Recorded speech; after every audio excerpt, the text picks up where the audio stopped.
Assalamualaikum warahmatullahi wabarakatuh. Halo semuanya, saya Siska Milawati. Saya dari mahasiswa PPG Prajabatan Universitas Sultan Ageng Tirtayasa.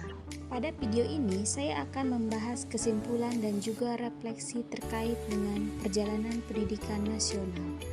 Pada topik 1 yaitu koneksi antar materi dengan mata kuliah filosofi pendidikan.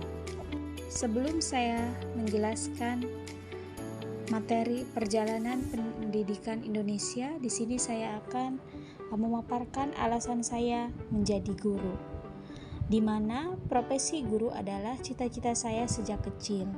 Guru juga adalah profesi yang sangat mulia yang dapat membimbing, mendidik, dan mentransfer ilmu untuk peserta didik. Dengan menjadi guru, saya berkeinginan untuk menciptakan pembelajaran yang menyenangkan untuk peserta didik, dan saya ingin menjadi orang yang merdeka dengan cara memerdekakan peserta didik sehingga mereka menjadi generasi penerus bangsa yang memiliki jiwa Pancasila. Selanjutnya yaitu bagaimana saya bisa menjadi guru yang berpihak pada peserta didik. Agar saya menjadi guru yang dapat berpihak pada peserta didik ialah dengan cara saya memperhatikan atau memahami apa yang menjadi setiap kebutuhan peserta didik.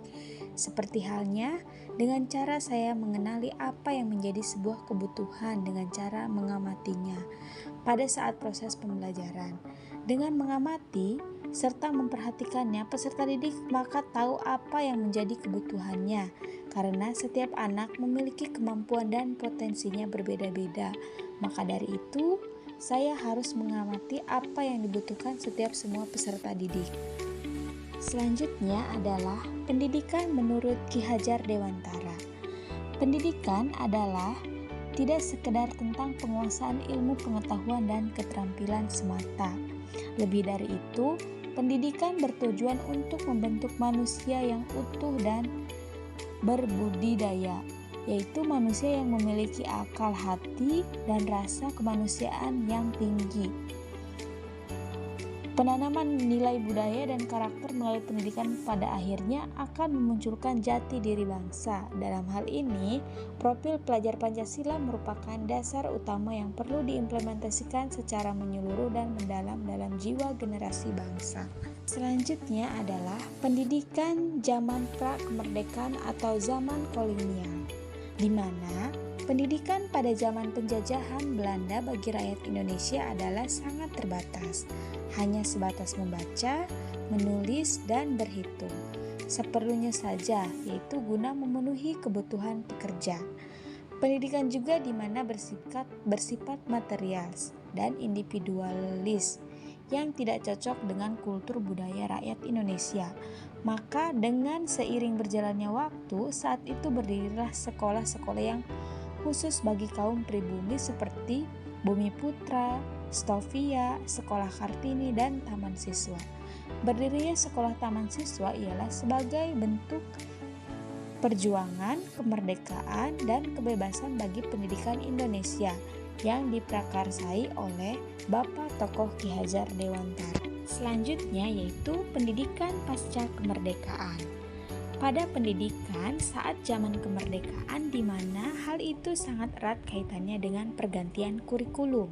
Contoh halnya, tepat sudah 11 kali dalam pergantian telah dilakukan dari kurikulum 1947 sampai dengan kurikulum merdeka saat ini. Dalam pendidikan sekarang menggunakan kurikulum merdeka dengan menerapkan profil pelajar Pancasila atau beriman, bertakwa kepada Tuhan Yang Maha Esa dan berakhlak mulia, berkebinekaan global, bergotong royong, mandiri, bernalar kritis, dan kreatif. Selanjutnya yaitu praktik pendidikan yang membelenggu sebelum kemerdekaan, di mana pendidikan hanya kalangan tertentu seperti halnya bangsawan, rakyat hanya diberikan pendidikan dasar seadanya saja. Tujuan pendidikan hanya ditujukan dalam keuntungan pemerintahan Hindia Belanda. Pendidikan lebih pada meniru pembelajaran luar negeri yang mengutamakan intelektual dan bersifat individualisme. Dan yang terakhir, pendidikan yang didapat rakyat Indonesia yaitu seperti pelatihan menjahit dan infrastruktur dan lain-lain. Selanjutnya adalah praktik pendidikan yang membelenggu sesudah kemerdekaan, di mana pada saat sesudah kemerdekaan, pendidikan untuk setiap kalangan, namun terdapat keterbatasan dan kualitas pendidikan yang tidak merata. Yang kedua, terdapat pemetaan jurusan pada sekolah menengah tanpa adanya survei. Dan yang terakhir yaitu pembelajaran berpusat pada guru. Selanjutnya yaitu model pendidikan yang dapat melepaskan, belenggu, dan memerdekakan peserta didik. Contoh halnya di mana pembelajaran yang berpusat pada peserta didik sehingga peserta didik tersebut dapat berpikir kritis terkait melalui pemahaman mereka sendiri.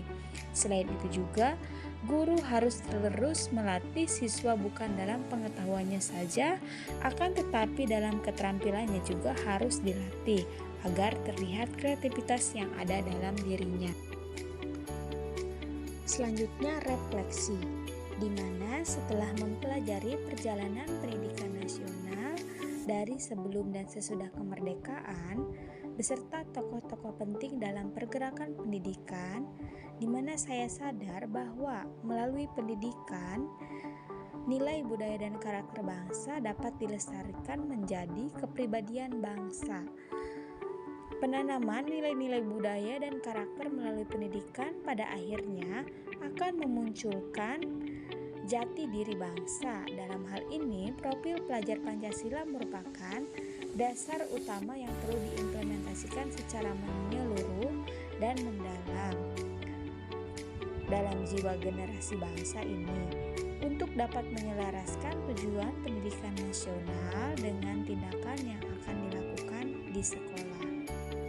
Selanjutnya adalah adapun pengalaman dan perubahan diri yang saya alami, yaitu dapat membangun dan mengoptimalkan pembelajaran yang sesuai dengan pemikiran pada tokoh Bapak Ki Hajar Dewantara, dan selain itu juga saya dapat belajar bagaimana menerapkan Merdeka Belajar bagi peserta didik, juga menyesuaikan pembelajaran sesuai dengan tuntutan perkembangan zaman tanpa meninggalkan kultur budaya. Selanjutnya, hal yang akan saya praktikkan di sekolah sebagai seorang pendidik, nanti tentu saya harus tahu bermacam-macam setiap karakteristik peserta didik. Contoh halnya, saya harus mengetahui apa yang menjadi bakat, minat, serta potensi yang dimiliki setiap peserta didik, agar saya nanti dapat mengembangkan apa yang menjadi potensi yang dimiliki peserta didik, sehingga nantinya saya tidak memaksakan suatu hal yang bukan peserta didik sukai, dan saya juga harus memahami apa yang dibutuhkan peserta didik dalam belajar. Adapun kesimpulan dari materi perjalanan pendidikan Indonesia atau nasional terkait dengan pemikiran Ki Hajar Dewantara, di mana sebagai seorang guru kita harus mengetahui karakteristik peserta didik dan potensi peserta didik, karena tidak bisa kemampuan peserta didik itu disamaratakan. Dalam segi karakteristik pun berbeda-beda, begitupun dengan kemampuan potensinya.